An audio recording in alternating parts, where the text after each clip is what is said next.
레위기 1장부터 5장 성경 본문을 통해 예배란 무엇인가라는 제목으로 하나님의 말씀을 증거하겠습니다. 레위기의 주제는 제사입니다. 제사를 오늘말로 하면 예배입니다. 제사와 예배의 핵심이 모두 거룩입니다. 우리 한번 따라서 하겠습니다. 거룩. 거룩은 무슨 의미일까요? 구별됨이라는 의미입니다. 하나님과 인간이 구별되는 거죠. 대표적인 구별되는 의미 뭐냐면 사랑과 정의입니다. 그래서 예배란 사랑과 정의를 회복하는 겁니다. 예수께서 영원한 제물이 되셔서 사랑과 정의를 완성하셨습니다. 인간을 구원하기 위해 대신 죽으셨으니까 하나님의 사랑을 완성하신 것이고 죄값을 정확하게 사탄 앞에서 치러주셨으니 정의를 완성하신 겁니다. 히브리서 10장 12절 14절을 보면 오직 그리스도는 죄를 위하여 한 영원한 제사를 드리시고 하나님 우편에 앉으사 그가 거룩하게 된 자들을 한 번의 제사로 영원히 온전하게 하였느니라. 우리의 예배도 예수의 정의와 사랑이 중심이 되어야 합니다. 미가서 6장 6절 8절을 보면 내가 주님 앞에 나아갈 때 높으신 하나님께 예배 드릴 때 무엇을 가지고 가야 합니까? 번제물로 바칠 1년 된 송아지를 가지고 가면 됩니까? 너 사람아 무엇이 착한 일인지를 주님께서 이미 말씀하셨다. 주님께서 너에게 요구하시는 것이 무엇인지도 이미 말씀하셨다. 오로지 정의를 실천하며 인자를 사랑하며 겸손히 내 하나님과 함께 행하는 것이 아니냐. 정의와 사랑, 이것이 예배의 핵심이다, 제사의 핵심이다라고 가르쳐 주었습니다. 그럼 오늘 본문인 레위기는 무엇이라고 하는지 한번 봅니다. 레위기 1장 2절 말씀 함께 읽습니다. 이스라엘 자손에게 말하여라. 너는 그들에게 다음과 같이 일러라. 너희 가운데서 짐승을 잡아서 나 주에게 제물을 바치는 사람은 누구든지 소나 양을 제물로 바쳐라. 여기에 무엇을 바친다고 했습니까? 제물입니다. 제물. 이 제물은 케레브라고 하는 단어인데 사람의 이 내장, 심장 이런 걸 의미합니다. 그러니까 짐승도 그 부분이 바쳐질 때 제일 중요한 거예요. 근데 이 케레브는 또 다른 의미가 있습니다. 가슴만 아니라 인격, 감정, 지혜, 의지, 이 온 마음이 담긴 인격을 의미합니다. 그러니까 바쳐야 하는 예물은 짐승이 아니라 자신의 모든 인격이었습니다. 오늘 예배 드리러 올 때 하나님 앞에 귀한 예물을 바치죠. 헌금을 하죠. 그게 아니라 내 인격을, 내 마음을 하나님 앞에 드려야 합니다. 예배란 무엇인가를 바치는 행위가 아니라 하나님께 인격적으로 가까이 가는 겁니다. 어떤 사람 우리가 만날 때, 대화할 때 저 사람이 나를 인격적으로 대하는가 그렇지 않은가를 알 수 있듯이 오늘 예배를 받으신 하나님도 내 마음을 아시고 나를 사랑해서 인격적으로 나에게 나오는지 아니면 나에게 관심이 없는지 하나님은 정확하게 알고 계십니다. 근데 우리가 이미 그러한 찬양을 고백했습니다. 완전하신 나의 주 의의 길로 날 인도하소서. 행하신 모든 일 주님의 영광 다 경배합니다. 예배합니다. 찬양합니다. 주님만 날 다스리소서. 예배합니다. 찬양합니다. 주님 홀로 높임 받으소서. 온 마음을 다하여 주님을 높이고 주님을 경배하는 것이 예배입니다. 자, 그런데 이 레위기에는 이런 예배의 그림자로서 5가지 제사가 나옵니다.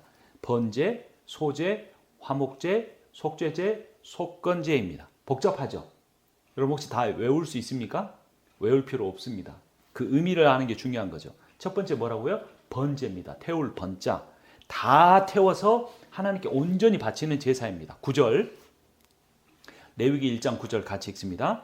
제물을 가져온 사람이 내장과 다리를 물에 씻어주면 제사장은 그것을 모두 제단 위에다 놓고 불살라야 한다.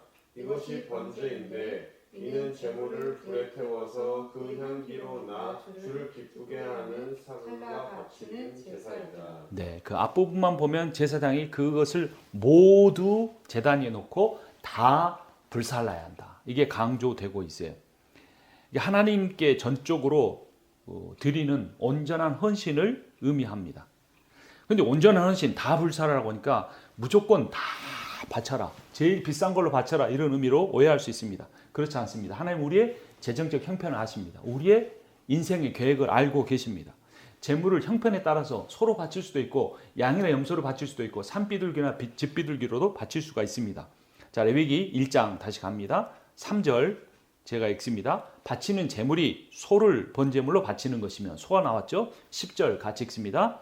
바치는 제물이 가죽 때 곧 양이나 염소 가운데서 골라서 번제로 바치는 것이면 거기까지 14절을 보면 나 주에게 바치는 제물이 날짐승을 번제물로 바치는 것이면 그래서 산비둘기나 집비둘기 새끼가 등장을 합니다. 여러분 소 한 마리의 가격과 비둘기 한 마리의 가격은 어느 정도 차이가 날까요? 어마어마한 차이죠. 근데 어떤 사람은 소를 바쳐야 됐고 어떤 사람은 비둘기 한 마리만 바쳐도 되는 것입니다. 그러니까 우리가 인생을 살면서 내가 세상에 누리는 모든 복이 하나님의 것이라는 걸 인정할 때 내가 다른 사람보다 더 많은 것을 받았다면 더 많은 것을 드려야 돼요. 내가 단순히 저 사람보다 더 많이 바쳤다는 게 아니고 하나님이 나에게 얼마나 주셨는가를 바라봐야 되고 미래를 바라본다면 하나님 나에게 얼마나 주시기를 원하는지 바라본다면 우리가 그러한 믿음의 크기를 따라 더 드릴 수 있어야 돼요. 누가복음 21장 1절 이하를 보면 예수께서 눈을 들어 부자들이 헌금함에 헌금 넣는 걸 보셨습니다. 또 어떤 과부가 2렙돈 아주 작은 돈입니다. 그것을 넣는 것을 보셨습니다. 그리고 말씀하십니다. 가난한 과부가 다른 모든 사람보다 많이 넣었다. 여러분 아무리 부자들이 인색해도 2렙돈보다 훨씬 더 많이 넣었을 겁니다. 10배, 100배 넣었을 겁니다. 그런데 이 과부가 많이 넣었다고 말씀하십니다. 그 이유는 저들은 그 풍족한 중에서 헌금을 일부만 넣었거니와 이 과부는 그 가난한 중에서 자기가 가지고 있는 생활비 전부를 넣었느니라. 생활비 다 바치라는 의미가 아닙니다. 그 마음이 그 열정이 하나님에 대한 사랑이 하나님이 내 인생을 복을 주실 거라는 그 믿음의 정도가 하나님 앞에 드린 예물을 통해 나타난다는 겁니다. 화목제는요. 제물을 드리면 일부는 하나님 앞에 바치고 나머지는 나눠 먹었어요. 근데 번제는 남기지 않고 다 태워버렸습니다. 가죽 빼고는 다 태웠어요. 이 번제가 히브리어로 올라인데 우연의 일치인지 한국말로도 올라간다라는 거예요. 다 하나님 앞에 올려보낸다라는 의미입니다. 온전한 헌신을 의미합니다. 오늘 예배를 드리러 온 여러분들의 마음은 우리의 마음은 저의 마음은 어떻습니까? 하나님을 위해서 내 인생을 다 바치겠습니다 하는 그런 열정이 있습니까? 그렇지 않다면 한번 돌이켜봐야 돼요. 하나님은 자신의 모든 걸 주셨어요. 우리는 그것을 믿고 있습니다. 하나님이 지금이라도 그 아들만 아니라 그 아들을 주신 그분이 나의 인생에 필요한 모든 것을 주신다는 믿음이 있습니까? 그렇다면 우리도 그 믿음은 반드시 우리의 것을 하나님 앞에 드릴 적어도 마음의 자세만큼은 되어 있어야 합니다. 하나님이 그것을 아브라함에게 시험하셨습니다. 아브라함에게 있어서 모든 건 뭘까? 바로 아들이었습니다. 독자였습니다. 100살이 되어서야 낳은 아들이었습니다. 그런데 창세기 22장 2절에서 말씀하십니다. 너의 아들, 네가 사랑하는 외아들 이삭을 데리고 모리아 땅으로 가라. 내가 너에게 알려주는 산에서 그를 번제물로 바쳐라. 번제가 뭐라고요? 가죽 빼고 다 홀라당 태워드리는 거예요. 아들을 그렇게 하라고 합니다. 진정한 예배는 우상을 제물로 바꾸는 예배입니다. 하나님보다 내 인생에 내 마음에 더 중요한 게 있으면 그게 바로 우상입니다. 그거를 바치라는 겁니다. 그런데 하나님을 신뢰하는 사람은 자기가 제일 소중하게 여기는 것, 나에게 가장 지금 중요하게 여기는 그것을 하나님 앞에 드릴 수가 있습니다.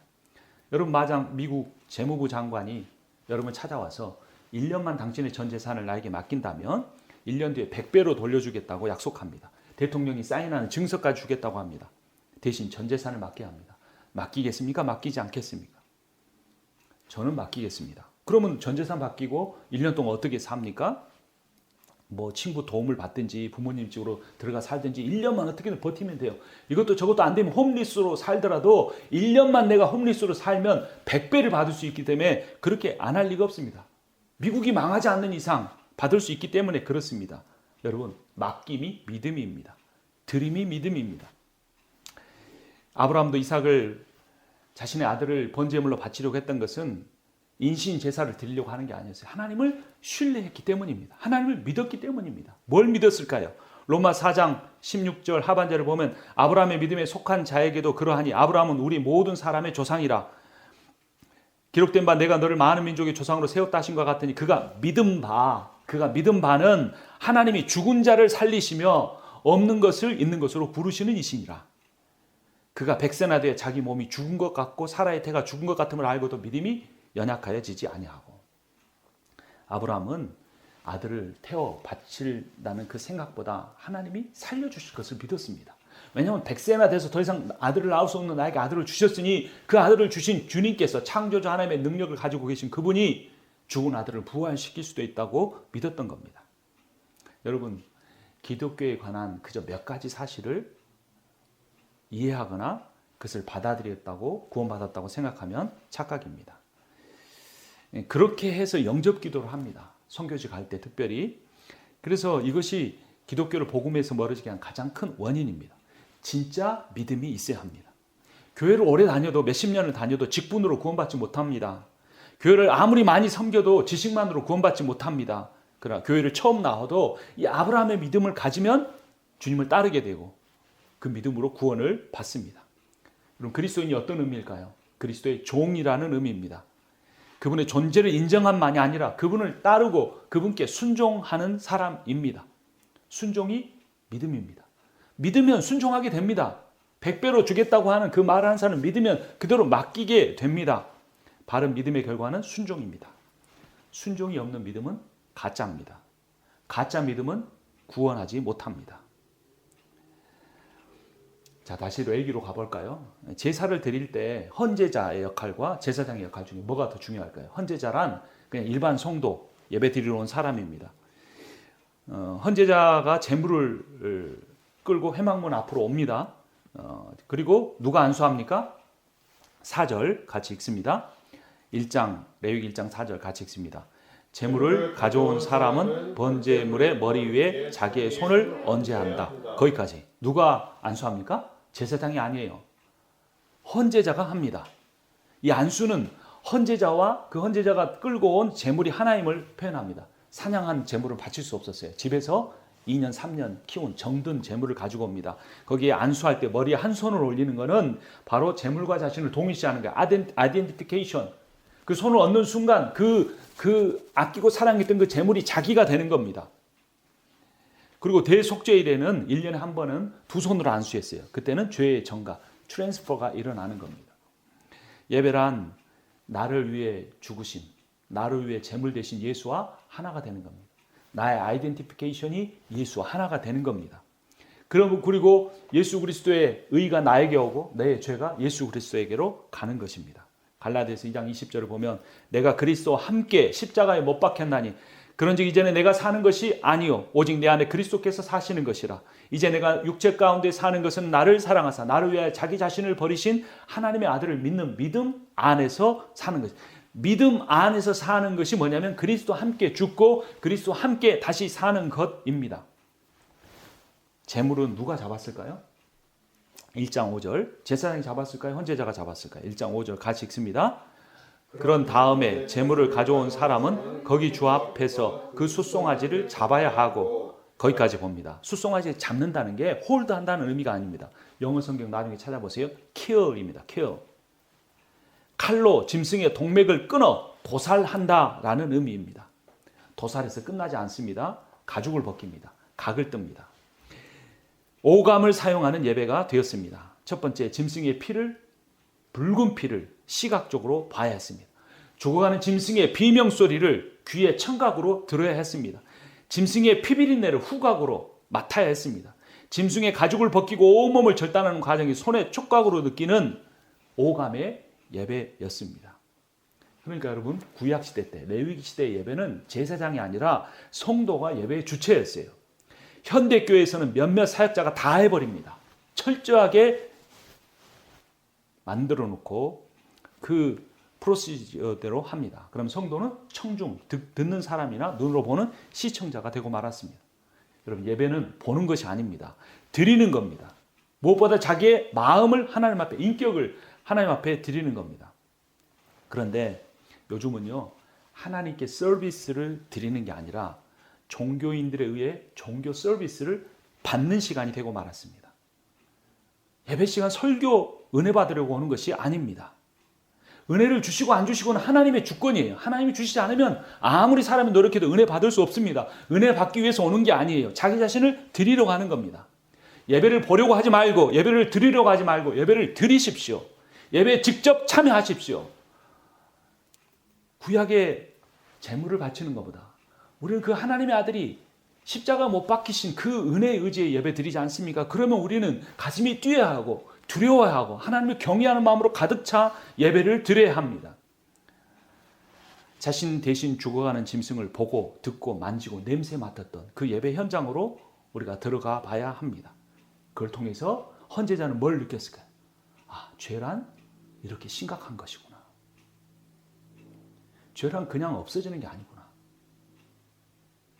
동맥이 끊어지고 가죽이 벗겨지고 온몸이 절단되고 불에 태워져야 하는 것이 죄구나. 예배 시간은 안락 의자에 앉아서 오케스트라의 연주를 듣는 시간이 아닙니다. 합창을 감상하는 시간이 아닙니다. 고음질 스피커를 통해 흘러나오는 설교에 감동받는 시간이 아닙니다. 이거는 로마가 복음을 로마교로 만든 뒤에 그들이 하던 방식으로 바꾸어 놓은 것입니다. 인간이 감동받는 시간이 아니라 인간의 헌신이 하나님을 감동시키는 시간이 돼야 합니다. 지금 이 순간이라도 내가 예수 그리스도의 보혈을 의지하지 않고 경외함으로 예배드리지 않는다면 그 제물처럼 돼야 하는 것입니다. 내 인생이 그렇게 될 수 있다는 두려움을 가져야 합니다. 죄사함을 받는 속죄제는 뒤에 나와요. 4장에 나옵니다. 그런데 헌신을 의미하는 번제가 1장에서 제일 먼저 나옵니다. 그러니까 이게 뭘 의미합니까? 번제에 온전한 헌신이 없는 사람은 속죄제의 은혜를 받을 자격이 없을 수도 있다는 겁니다. 종교 퍼포먼스를 통해 영적인 종교를 소비하는 것일 뿐일 수 있습니다. 우리는 성도는 예배의 평가자가 아니라 자신을 예배의 제물로 드리는 헌신자가 되어야 합니다. 아니 구약에서 소가 제물이 되었고 신약에서 예수 그리스도가 제물이 되었는데 왜 우리가 제물이 되어야 한다고 말씀합니까? 로마서 12장 1절을 반드시 읽어보십시오. 그러므로 너희는 이 세대를 본받지 말고 자신을 세상과 구별하여 너희 몸을 거룩한 산 제물로 드리라 그랬습니다. 그 몸이 쏘마고 지정의를 의미하는 그 사람 자체를 의미하는 것입니다. 자신을 그렇게 제물로 드리지 않는 사람은 구약의 제물처럼 될지도 모르는 것입니다. 우리는 예수를 좋아하는 것만 아니라 그분을 경배해야 합니다. 그분이 하나님이시기 때문입니다. 우리는 예수를 그리스도로 인정하는 것뿐만 아니라 그분께 순종해야 합니다. 그분이 우리의 왕이시기 때문입니다. 자, 1장에서 이 번제 헌신이 먼저 나온 다음에 4장에서 속죄제가 나옵니다. 죄 용서가 나옵니다. 4장으로 갑니다. 레위기 4장 20절 말씀 함께 읽습니다. 그는 이렇게 숫송아지를 다루면 된다. 이 숫송아지도 속죄 제물로 바친 숫송아지를 다루듯이 다루면 된다. 제사장이 이렇게 회중의 죄를 속하여 주면 그들은 용서를 받는다. 여기서 속죄라는 단어가 나오죠. 이 속죄가 히브리어로 키페르인데 키페르는 인질, 요즘 전쟁이 있고 있죠. 전쟁 포로로 잡힌 그 포로의 몸값을 대신 치러주는 겁니다. 그럼 석방되는 거죠. 그리고 죄인이 치러야 할 죄값을 지불해 준다 이런 의미입니다. 경제적인 의미를 갖고 있습니다. 속죄라는 말이. 예를 들어 소가 사람을 받아 죽이면 그의 소 주인이 죽어야 됐어요. 근데 자기 생명을 살리기 위해서 어떻게 하냐면 그 속값에 해당되는 값에 100%에 20%를 더해서 갚아야 했습니다. 피는 피로 갚아야 했던 겁니다. 레위기 17장 11절 이렇게 선포합니다. 육체의 생명은 피에 있음이라 내가 이 피를 너희에게 주어 제단에 뿌려 너희의 생명을 위하여 속죄하게 키페르 하였나니 생명이 피에 있으므로 피가 죄를 속하느니라. 구약의 짐승 제사는 그림자고 실체는 신약의 예수의 이름으로 드리는 이 예배입니다. 히브리서 10장 6절은 뭐라고 선포하는지 들어봅니다. 주님은 번제와 속죄제를 기뻐하지 않으셨습니다. 10절 이 뜻을 따라 예수 그리스도께서 자기 몸을 단번에 드리심으로써 우리는 거룩하게 되었습니다. 예수의 키페르의 피의 은혜로 우리가 거룩하게 되었습니다. 여러분은 거룩한 존재입니다. 아무리 훌륭한 사람이라고 할지라도 하나님의 은혜가 필요 없는 사람이 없고 아무리 흉악한 사람이라고 할지라도 하나님의 은혜로 구원받지 못할 사람이 없습니다. 이 사실을 믿으십시오. 주님의 은혜는 성별과 인종과 신분과 국가를 넘어서 모든 사람을 구원하는 권세입니다. 여러분 세상에는요. 죄 짓지 않는 사람과 죄 짓는 사람이 있는 게 아닙니다. 세상 사람 다 죄 지어요. 그러면 어떻게 구별할 수 있는가? 세상에는 죄를 사랑하는 사람과 죄와 싸우는 사람이 있습니다. A라는 사람이 죄를 좀 덜 짓지만 그 죄를 몹시 사랑합니다. 근데 B라는 사람은 죄를 더 많이 짓습니다. A보다. 그런데 그 죄를 고통스러워하고 그 죄와 날마다 싸웁니다. 누가 구원을 받을까요? 죄의 크기가 아니고 죄를 사랑하느냐 죄와 싸우느냐의 의미가 있습니다. 예수가 이미 내 십자가 다 처리했으니 나는 죄를 사랑하며 살겠습니다. 그 사람에게 믿음이 없는 것입니다. 믿음이란 죄악에 대항하는 것입니다. 죄악을 안 짓는 사람은 없습니다. 하지만 죄와 싸우는 사람은 분명히 있습니다. 믿음이 있으면 죄와 싸우지 않을 수가 없습니다.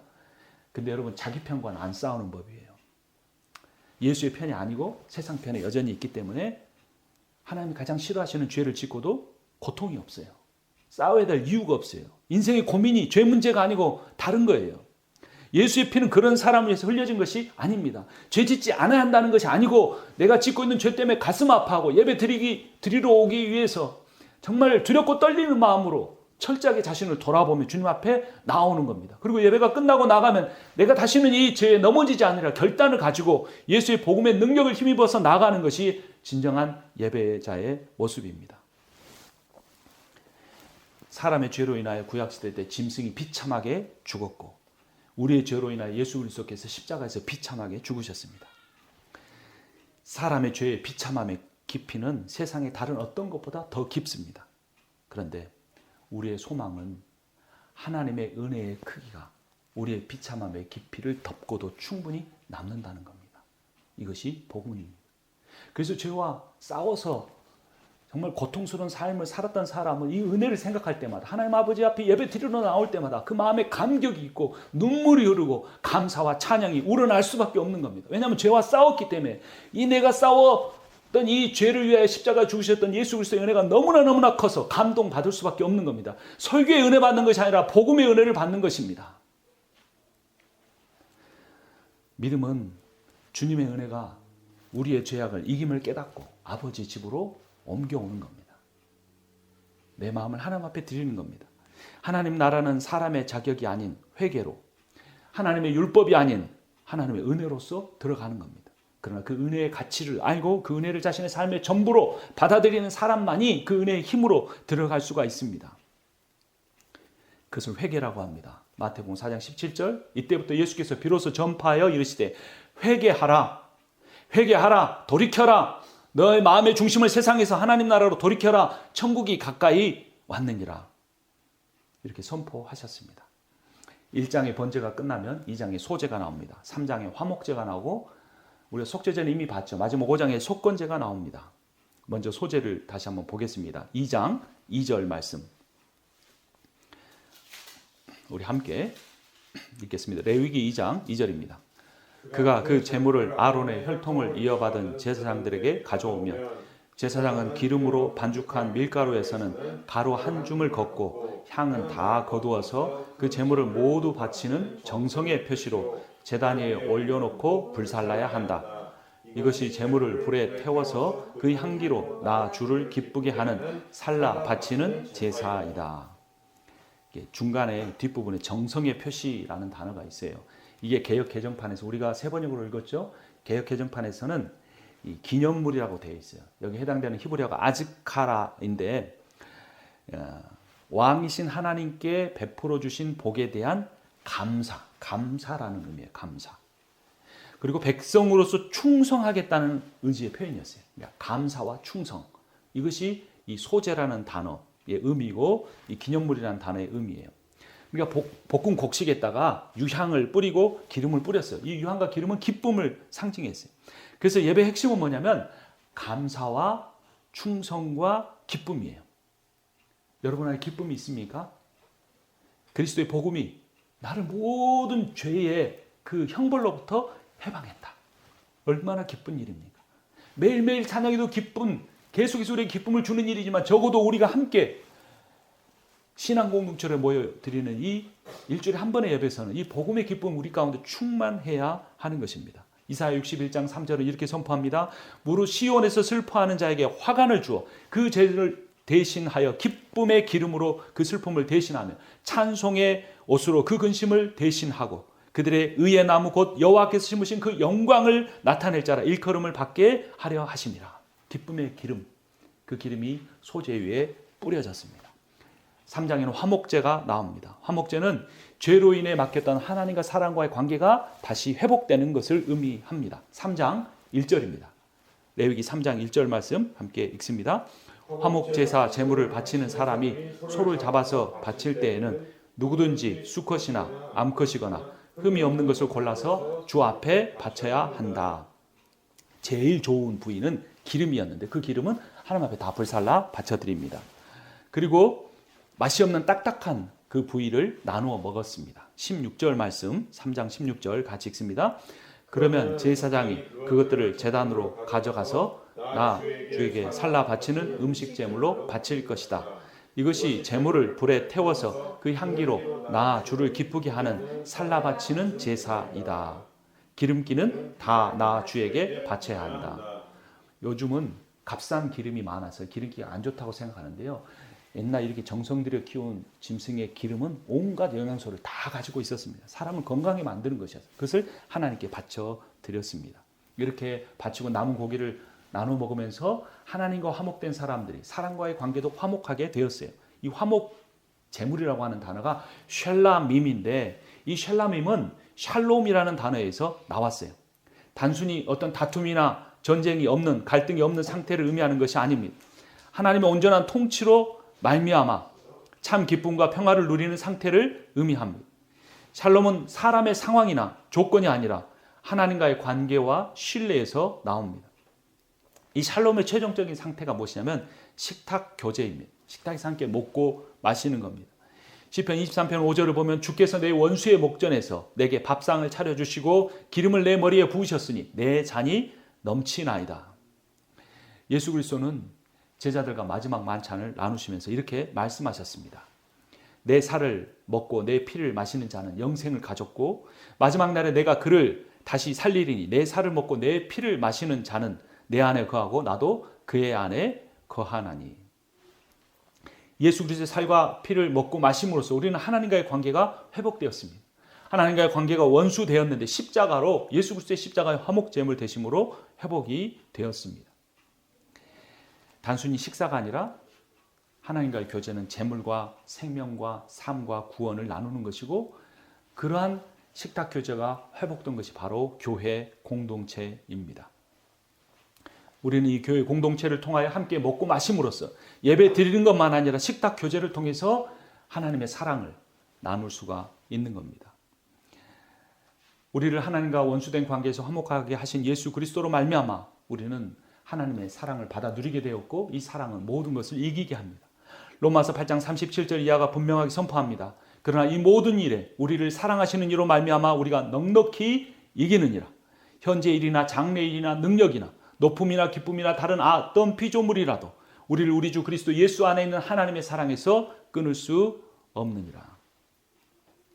하나님의 임재와 그분에게 드리는 예배는 추상적이거나 종교적이지 않습니다. 현세적이에요. 내가 무엇을 위해 사느냐? 내가 무엇을 먹고 마시며 사느냐? 내 마음의 중심에 누가 있으며 무엇이 있으며 누가 주신 비전을 가지고 살아가느냐? 그것이 바로 예배입니다.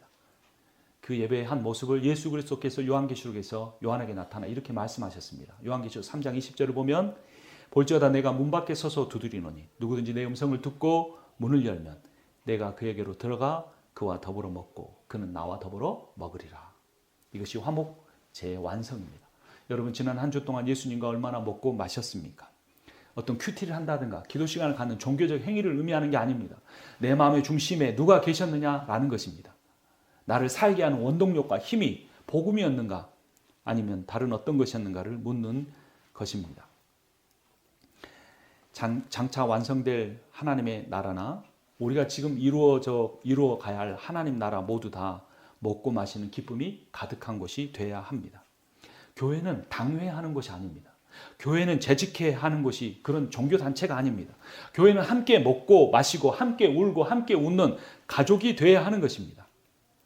가족의 역할을 할 수 없는 숫자 이상으로 교회의 크기를 계속해서 키워가는 것은 자기의 교회의 화목 제사를 드리는 정체성도 잊어버리는 것이고 다른 교회도 망하게 하는 것이 될 수 있습니다. 마지막 속건제를 살펴보고 오늘 말씀을 마치도록 하겠습니다. 5장 16절입니다. 레위기 5장 16절 말씀 함께 읽습니다. 그는 거룩한 제물을 소홀히 다루었으므로 그것을 보상해야 한다. 그러려면 그는 자기가 바쳐야 할 것의 5분의 1을 보태서 그것을 제사장에게 가져가야 한다. 제사장이 속건 제물인 순양에 해당되는 벌금을 바꿔서 그를 죄를 속하여 주면 그는 용서를 받는다. 보상이라는 단어가 매우 중요합니다. 잘못하면 20%를 더해서 120%로 갚아야 합니다. 구약시대 때만 아니라 신약시대에서는 더 엄격하게 주님이 말씀하셨습니다. 마태복음 23장 5장 23절 24절을 보면 그러므로 내가 제단에 제물을 드리려고 하다가 내 형제나 자매가 내게 어떤 원한을 품고 있다는 생각이 나거든 너는 그 제물을 제단 앞에 일단 놓아두고 먼저 가서 내 형제와 자매와 화해하여라. 그런 다음에 돌아와서 제물을 드려라. 하나님께 예배하기 전에 이웃에게 먼저 보상하고 배상하라는 겁니다. 보상은 법은 지켰지만 손해를 끼쳤을 때 하는 거고 배상은 법 자체를 어겼을 때 손해를 갚는 행위입니다. 어떤 것을 우리는 반드시 갚아야 합니다. 내가 하나님을 얼마나 사랑하느냐는 이웃 사랑의 모습으로 드러납니다. 받으려고만 하지 말고 베푸는 사람이 되어야 합니다. 이 사람이 진정한 하나님에 대한 사랑을 가지고 있는 사람입니다. 하나님 앞에는 많이 바치고 하나님 앞에 많이 드리지만 이웃에게 그렇게 하지 않는다면 그 사람은 하나님께 대한 신앙 행위조차도 믿음조차도 종교적인 외식을 갖고 있는 것입니다. 주님을 만난 사람은 이웃에 대한 태도가 달라졌습니다. 대표적인 사람이 돈밖에 모르던 삭개오입니다. 누가복음 14장 8절을 보면 삭개오가 서서 주께 여짜오되 주여 보시옵소서 내 소유의 절반을 다 팔아서 가난한 사람에게 나누어 주겠습니다. 만일 누구의 것을 속여 빼앗은 일이 있으면 4배로 더해서 갚겠습니다. 주님을 만난 사람은 경제활동의 삶의 목적이 달라지게 됩니다. 잘못한 사람은 피해자에 대한 물질적인 손해만 아니라 정신적 손해까지 갚아야 합니다. 혹시 누군가를 근심하게 했습니까? 혹시 누군가에게 상처를 주었습니까? 그것을 내버려 둔 채 주님께 와서 예수의 피로 다 속죄했다고 말할 수 없습니다. 그러면 속건제는 필요가 없는 겁니다. 내가 예수의 피로 깨끗이 씻음을 받으려면 내가 이웃에게 행한 잘못을 먼저 가서 그에게 마음에 무릎을 꿇고 용서를 구해야 하는 것입니다. 오늘 말씀을 마치려고 합니다.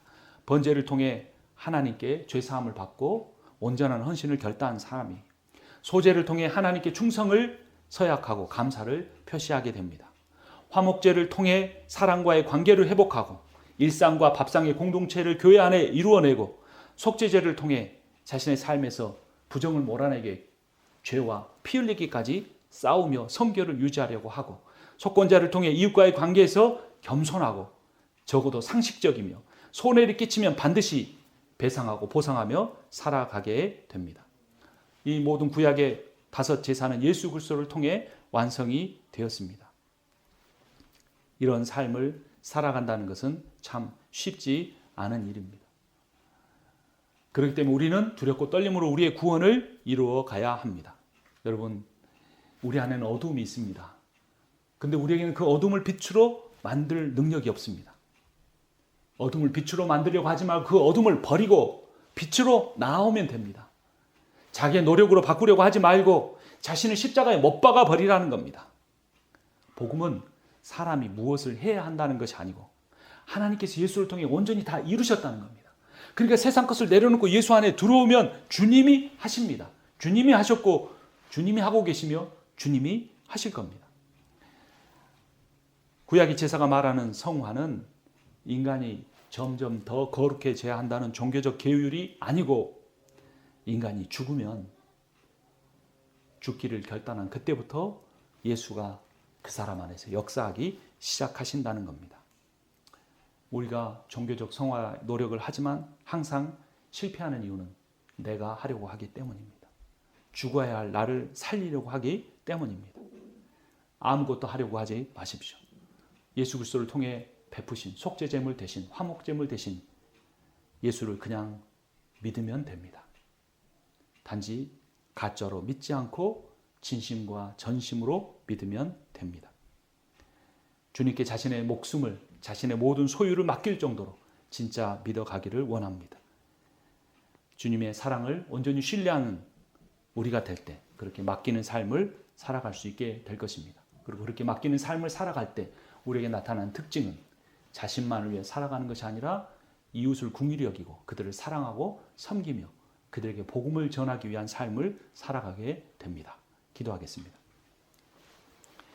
우리를 위하여 속죄의 제물이 되셔서 우리를 위한 화목 제물이 되셔서 우리의 모든 죄를 대신 죄값을 받으시고 우리 하나님과의 관계를 은혜의 관계로 회복시켜 주신 우리 주 예수 그리스도의 이름을 찬양합니다. 지금부터 우리가 예배를 듣거나 보는 자가 아니고 내 전인격을 하나님 앞에 예배로 드리는 삶이 되게 하여 주시옵소서. 한 시간의 예배 하나님 앞에 온전하게 마음과 뜻과 모든 시간을 드리게 하여 주시옵소서. 이 시간만 아니라 나머지 일주일의 삶에도 우리의 전인격을 예배의 제물로 드리기 원하며 우리 주 예수 그리스도의 이름으로 기도합니다. 아멘.